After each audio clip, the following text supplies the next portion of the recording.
बिहार से, जहां पर वक्फ कानून के विरोध में आज महा रैली बुलाई गई है। पटना में वक्फ बचाओ दस्तूर बचाओ सम्मेलन गांधी मैदान में हो रहा है। तस्वीरें आपके सामने न्यूज़ 24 पर। बड़ी तादाद में लोग यहां पर जुटे हैं। AIMIM के नेतृत्व में यह महा रैली का आयोजन और एक बड़ा विरोध प्रदर्शन भी।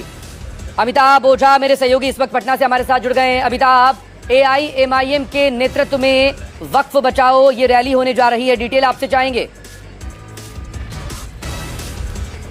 देखिए, ये रैली आज पटना के गांधी मैदान में चल रही है। सुबह 11 बजे चल रही थी और अभी नेता प्रतिपक्ष तेजस्वी यादव इस रैली को संबोधित करके वहां से निकले हैं। और आपको बता दें कि इस पूरे रैली में all India Muslim personal law board सहित बिहार के इमारतें, सरिया, खानका मुजीबिया सहित तमाम जो मिली संगठन के लोग थे यहाँ मौजूद थे। उन लोगों ने इसका आह्वान किया था। इससे पहले झारखंड में हुआ था और सीमांचल के इलाकों में इस तरह का आयोजन किया गया था, जिसे उन्होंने कॉन्फ्रेंस का नाम दिया है और संविधान वक्फ बचाओ संविधान बचाओ कॉन्फ्रेंस का नाम दिया था। आज पटना के गांधी मैदान में कह कहें कि काफ़ी संख्या में यहाँ पे बिहार के अलग अलग इलाकों से लोग आए हुए थे। और इस कॉन्फ्रेंस में जो महागठबंधन के कई संगठनों के कई दलों के नेता भी यहाँ शामिल हुए और इसमें नेता प्रतिपक्ष तेजस्वी यादव भी थे, पूर्णिया के सांसद पप्पू यादव भी थे, पूर्व केंद्रीय मंत्री सलमान खुर्शीद भी थे। और इन लोगों ने साफ तौर पर कहा कि ये जो संविधान खतरे में है और वक्फ बिल बुरी तरीके से इसका विरोध महागठबंधन के नेता दलों द्वारा किया गया था, लेकिन उसके बावजूद इसे लागू किया गया है। यह मुसलमानों की संपत्ति को जब्त करने का एक कानून है। और उन्होंने साफ तौर पर तेजस्वी यादव ने साफ तौर पर कहा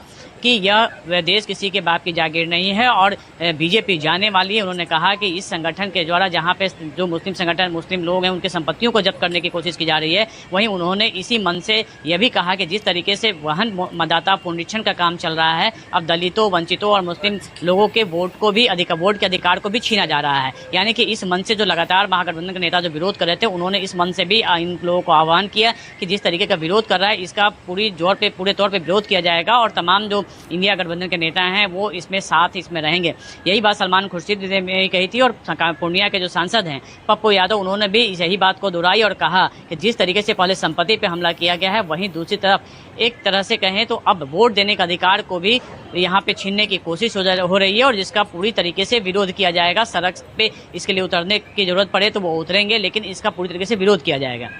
लेकिन बिहार में गांधी मैदान में जब सभी राजनीतिक दल, खासतौर पर इंडिया गठबंधन के लोग वहां पर शामिल हो रहे हैं, तो जाहिर है राजनीतिक फायदा भी इसमें तलाशने की कोशिश होगी, क्योंकि आने वाले वक्त में बिहार में विधानसभा के चुनाव होने हैं अक्टूबर के बाद कभी भी। देखिए, निश्चित तौर पे पटना में के गांधी मैदान में अगर ये विरोध प्रदर्शन हुआ और इस तरह की रैली हुई है, महागठबंधन के नेता वहां में शामिल हुए, तो निश्चित तौर पे इसमें राजनीतिक जमीन जो है मजबूत करने की कोशिश बिल्कुल कोशिश हुई है। और जिस तरीके से विरोध है, जो विरोध न सिर्फ केंद्र की मोदी सरकार के खिलाफ है, बल्कि वही विरोध बिहार में अगर हम करें तो नीतीश कुमार के खिलाफ भी है। और इन मुसलमानों का गुस्सा नीतीश कुमार के सरकार के खिलाफ भी है, क्योंकि उन्होंने इस बिल को समर्थन दिया था। इससे पहले आप देखे होंगे जब बिल पास होने के पहले तमाम जो उसमें जो ईद का माहौल चल रहा था, उसमें जो इफ्तार का उन्होंने विरोध किया था। और उसके बाद लगातार मुस्लिम संगठन के द्वारा इससे पहले भी पटना के गर्दनी बाग में एक विशाल वहां पे रैली का आयोजन किया गया था, जिसमें कि आरजेडी अध्यक्ष लालू प्रसाद यादव और तेजस्वी यादव सहित महागठबंधन के कई बड़े नेता उसमें शामिल भी हुए थे। उस वक्त भी ये कहा गया था कि ये विरोध प्रदर्शन जारी रहेगा। और उसके बाद जब ये बिल पास हुआ, उस समय भी महागठबंधन के नेताओं ने, जो सांसद हैं उन्होंने विरोध जताया था। लेकिन उसके बाद ये पहली बड़ी रैली थी जो पटना के गांधी मैदान में है। और इस तरीके से यहाँ मन से हुंकार भरा गया है कि चूंकि विधानसभा इसी साल होने वाले हैं, तो सबक सिखाने की बात कही जा रही है, क्योंकि इनकी नाराजगी इस बात को लेकर है कि नीतीश कुमार वोट मांगने तो मुसलमानों के पास जाते हैं, लेकिन जब वक्फ बिल पे साथ देने का मौका आया, विरोध जताने का मौका आया, तो उस समय उन्होंने मुसलमानों का साथ नहीं दिया। तो ये नाराजगी उनके साफ तौर पे यहाँ पे झलक रही है। और इस पूरे बात को मन से तमाम जो मुस्लिम उलेमाओं थे, जो मौलाना थे, उन्होंने भी इस बात को लेकर दोहराया कि वो इस बात को लेकर सबक सिखाएंगे और जब जनता का मौका आएगा, यानी कि वक्फ का मुद्दा एक बार फिर से ये सामने आ रहा है और कहीं ना कहीं सब अपने राजनीतिक फायदे इसमें तलाश रहे होंगे। लेकिन एक बड़ी खबर आपको बता दें, इस वक्त बड़ी खबर क्या है? वक्फ कानून पर तेजस्वी यादव का बयान सामने आ चुका है। तेजस्वी यादव क्या कह रहे हैं? तेजस्वी यादव बोल रहे हैं, क्योंकि मंच पर अब से थोड़ी देर पहले उन्होंने संबोधित किया है इस रैली को वक्फ कानून पर। तेजस्वी ने कहा है कि हमारी सरकार आई तो इस कानून को कूड़े में फेंक देंगे। देश किसी के बाप का नहीं है, भाजपा जाने वाली है। बिहार में वक्फ कानून लागू हम नहीं होने देंगे। ये तेजस्वी यादव ने जो कहा है अभी, आजादी का जिक्र करते हुए कि आजादी की लड़ाई में कैसे सब शामिल थे और बीजेपी जाने वाली है, हमारी सरकार बनेगी, वक्फ कानून प्रदेश में लागू नहीं होने देंगे। तो ये दोनों तरफ से भी पोलराइजेशन होगा क्या, अमिताभ?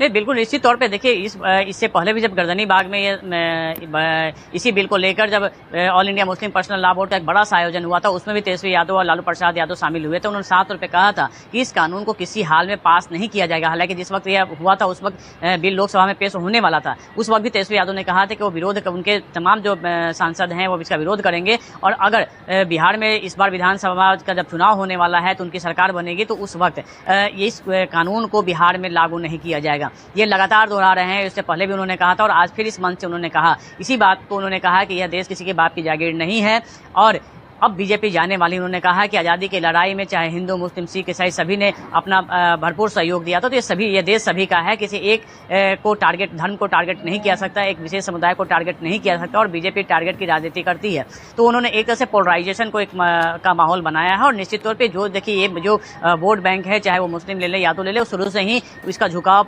आरजेडी की तरफ रहा है, महागठबंधन की तरफ रहा है। तो लेकिन जिस तरीके से पिछले चुनाव में हम अगर देखें तो कहीं ना कहीं कुछ इलाकों में देखें तो ये वोट कहीं ना कहीं एनडीए जेडीयू की तरफ जाता दिखता था। लेकिन इस बार जिस तरीके का माहौल बना है उसमें निश्चित तौर पे आने वाले विधानसभा चुनाव में नीतीश कुमार की जेडीयू को काफी परेशानी का सामना करना पड़ सकता है, क्योंकि कई पार्टी के नेता पहले ही, उनका जो कई अल्पसंख्यक नेता हैं वो पार्टी छोड़ चुके हैं। बहुत शुक्रिया आपका।